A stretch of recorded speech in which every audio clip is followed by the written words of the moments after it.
Greetings. You have your ticket? You don't have one? No problem, my friend. Hit the subscription button below. Come on in. Hey guys, this message is for a select group of men. And I want to say that up front because some of you guys may not be interested in the message. And from time to time, I do feel that I'm inspired by Yahweh to share messages that are biblical related. Okay? Just so you can see that, so you know where I'm getting my information from. Okay? It's called the Holy Scripture. All right?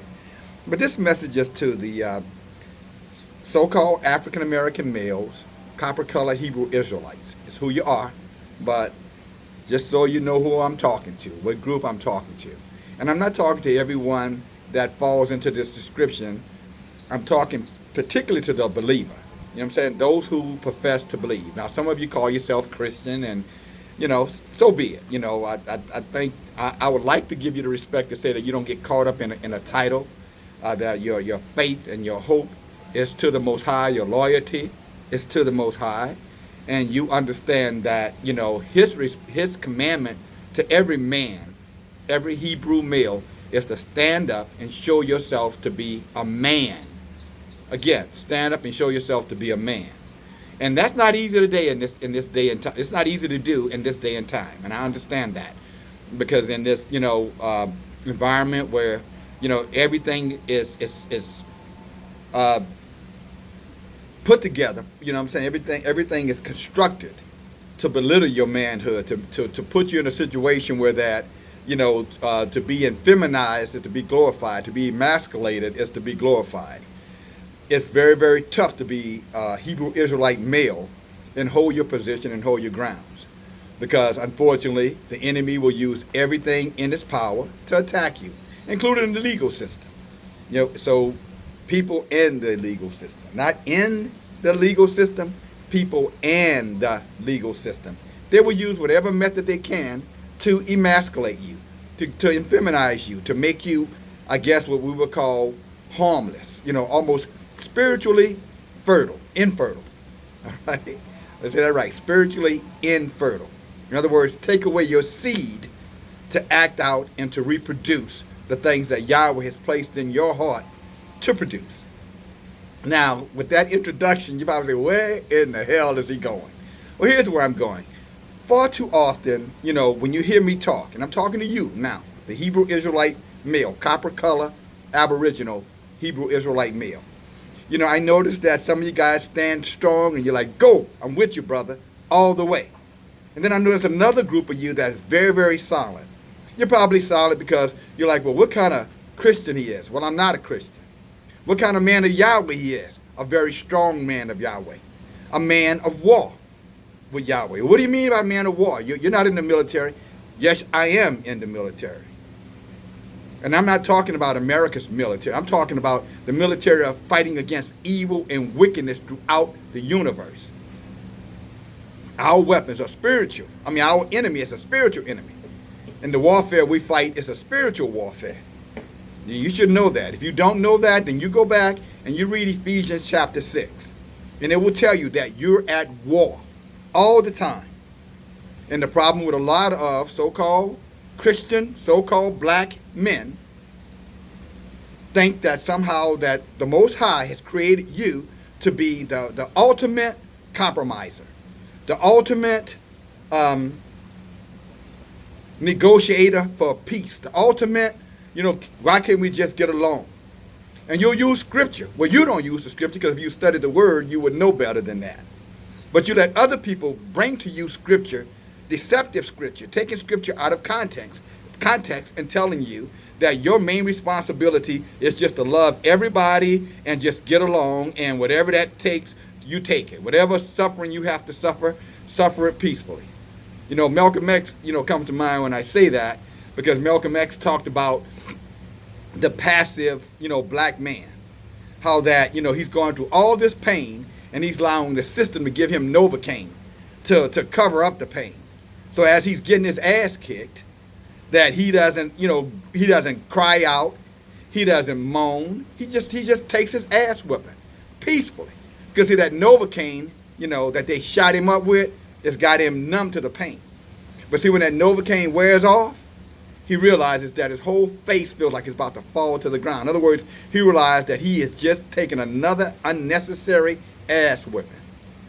Now, there you go. You see, this is the message. This is the reason for the video. Because a lot of you guys say, well, why is he using so-called strong language? That's not strong language. That's effective language. That's the language of a man, if you want to know the truth of it. But let me back myself up with what I'm talking to you. Now we're going to get into what does say the word. What does say Yahweh? Okay? First, I'm going to go to Psalms 144. One verse. So you can be patient enough to take one verse, right? One verse. All right? It says, blessed be the Lord my strength, which teaches my hands to war and my fingers to fight. Let me say it one more time. Now, this is King David. He said, I'm a blessed man. He said, blessed be the Lord, my strength, who teaches my hands to war and my fingers to fight. Does that sound passive to you? Does that sound like someone who is should be going around looking to find something to forgive? Does that sound like someone who's supposed to constantly turn the other cheek? Or does that sound like someone who's supposed to be at war and understand that the weapons of warfare is his responsibility to utilize? But you say, okay, you know, he's taking scripture out of context. Okay, let me tell you about a story. Okay? And I'm going to use the scripture to back this story up. I'm going to go to 1 Samuel, okay? Just so you know, it's highlighted, it's scripture. I'm going to go to 1 Samuel, and I'm going to talk about King Saul. Now, if you don't know who King Saul was, I'm going to give you the story short so you can stay with me another 2 or 3 minutes. King Saul was a king before King David. As a matter of fact, King Saul was our first king. We didn't have any kings before King Saul. Talking about Hebrew Israelites. We had no king. All right? Other nations had kings. We had prophets. We had men of God. Yahweh led us through those prophets. Our first king was Saul. But Saul ran into a couple of problems because Saul, as king, decided that he wanted to be a people pleaser versus being obedient to the Most High. So Saul was more concerned about what the people were going to think about him in his actions versus what Yahweh had said to him in terms of what his actions should be. Like so many of you. You're so concerned about what somebody's going to think about you, how somebody feels about you, that you forgot to be the man that Yahweh has called you to be. The king that he's called you to be in many instances. Not all of you are not kings, you know, and I understand that because you haven't shown yourself, again, a willingness to stand up and be the man that Yahweh has called you to be. You're too afraid of what the legal system is going to do to you. You're too afraid of what your family is going to think of you. You're probably even so afraid of what your spouse or your mate is going to do to you. Any spouse, any legal system, any family friend that come against you, Yahweh will judge them. And Yahweh will put so much pain on them for touching his anointed, they'll wish the day that they will regret the day that they were born. That's not a curse. That's a fact. And I'll say it to any enemy of the men of Yahweh. If you come against Yahweh's man, you won't know it the day you do it. You'll see it in your future. Your future will be full of curses. Your future will be full of debt, misery, and suffering. And in the end, at judgment on your deathbed, you'll be regretting everything that you did because Yahweh's going to play it back in your mind every time you went against his man. So I would tell you, the enemy of the men of Yahweh, you probably need to calm yourself down. Take your temperature down a little bit. All right? Calm it down. Pull it back in a little bit. Save your soul. Save the souls of your family, your friends, the people that you love. Don't allow them to suffer generational curses because you couldn't manage your bitterness, your hatefulness towards Yahweh's men. Okay, I regress. So let me tell you more about Saul. I'm going to give you a couple of verses. Now this is in chapter 15, 1 Samuel chapter 15. I'm just giving you a couple of verses real quick. He says, now this is Yahweh talking to Saul. He says, Saul, go and kill all the Amalekites and utterly destroy all that they have and spare them not, but kill both the man and the woman, kill the infant and the little children, kill their ox and their sheep, their camel and their asses. Now that's verse 3, 15 and 3.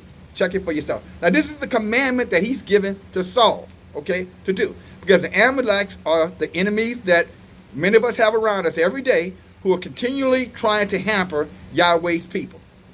Yahweh's men in particular. So he tells them, go wipe this whole, don't spare not one person, nor their property or their possessions. Okay, that's verse 3. Now here's what happens in verse 9. But Saul and the people spared the Agag, that he was the king of the Amalekites, and the best of the sheep and of the oxen and of the lambs and all that was good, and would not utterly destroy them. But everything that was vile and nasty, that they destroyed. So there's Saul, they call himself, he's going to pick the winners and the losers. Now he was given in chapter 3 a clear commandment to destroy everything. What does Saul do? He compromises. Well, that ain't right. I don't agree with that. I agree with this, but I don't agree with that. Hey, man, you don't have the right to question the Most High. If the Most High say that this is the direction that you go in, it does not matter what anybody else says. It does not matter what the conditions or the circumstances are. You obey his commandments. His commandments are just, and he knows the future better than any of us will ever know. But that's what Saul's attitude was. And then Samuel, who was the prophet at the time, came to Saul, and he said, and Samuel rose up early to meet Saul in the morning, and it was told Samuel, saying, Saul has come. And so this is what Samuel went to Saul and told him. He said, why did you not obey the voice of the Lord? But this is verse 19, I'm sorry. He said, why didn't you obey the voice of the Lord? But you kept some of the possessions. And you know that when you did that, Saul, you did evil in the sight of the Lord? This is a question that he's asking, telling Saul. Saul called himself going to keep the best of the best. You know, like some of us, well, again, there ain't nothing wrong with this. I could do a little bit of this, or I could do that. I can compromise. I could be disobedient. I can let someone influence me regardless and put enough pressure on me to succumb to that pressure. Because Saul, if you read all of 15, you'll find out that he was a people pleaser. He was more concerned about what the people were going to think than what Yahweh told him to do. Okay, all right, again, that is verse 19. Now let me go to verse 22. And Samuel said, had the Lord great delight in burnt offering and sacrifices? He said to Saul, he said, to obey is better than sacrifice, and to hearken or listen is better than the fat of rams. For rebellion is as the sin of witchcraft, and stubbornness is as the iniquity of idolatry. Because thou hast rejected the word of the Lord, he had rejected you also from being the king. How about that? So Saul thought that if he kept the best things and just got rid of everything else, the things that he didn't like, then Yahweh would be pleased with that. And Yahweh said, no, I'm not pleased with that. I'm not interested in your sacrifices. All right? He said, I'm not interested. I don't even want to misquote it. He said, I'm not interested in your offerings and your sacrifice. Offering is another way of your justification, your reasoning. He said, I'm not interested in your reasoning. I'm only interested in you doing what I instructed you to do. And he said, because you have done what you want to do versus what I told you to do, now I've rejected you. So back to the copper color Hebrew Israelite males who I'm talking to. Those of you who are emasculated. You need to read 1 Corinthians 9 and 6, I believe that is. It's 9 and 6 or 6 and 9. And it calls out in emasculation. Emasculated is a man that's not acting in his role as a leader, as a head, as the king. Allowing yourself, again, to be influenced by things other than what Yahweh has told him to do. A man who's not prayerful daily, seeking out the word of Yahweh for direction and instruction, using this as his guide. That's an emasculated man, one who's more afraid of what people are going to say, think, or do than what the Most High says and instructs him to do. And he tells him, because you have rejected my word, I'm going to reject you. So this is what I'll say to you. Don't get concerned about my strong language. Don't get concerned about me taking a stand. I am showing and leading you the way. I'm not the Most High. I'm just a vessel that the Most High is using as a guide. And although it may be a little unorthodox, a little uncomfortable, and you might say, well, you got your own faults. You better believe I have my own faults. Probably much more than most men. Much more than most men. Because I am not afraid to make a decision. I'm not afraid to go beyond. And yes, I have made many, many mistakes. But here's one thing you can know, and you can know this with all certainty. I trust and believe, and I'm 100% faithful to the Most High. And I am a soldier in his army. What about you? Thank you for listening. Okay? May Yahweh guide you, bless you. You need to be eating his word every day. If you're going to be the man that Yahweh's called you, you got to walk away from religion and stand up and trust and hope and walk as a man, head held high, ready to fight this battle. Thank you, guys. Bye now.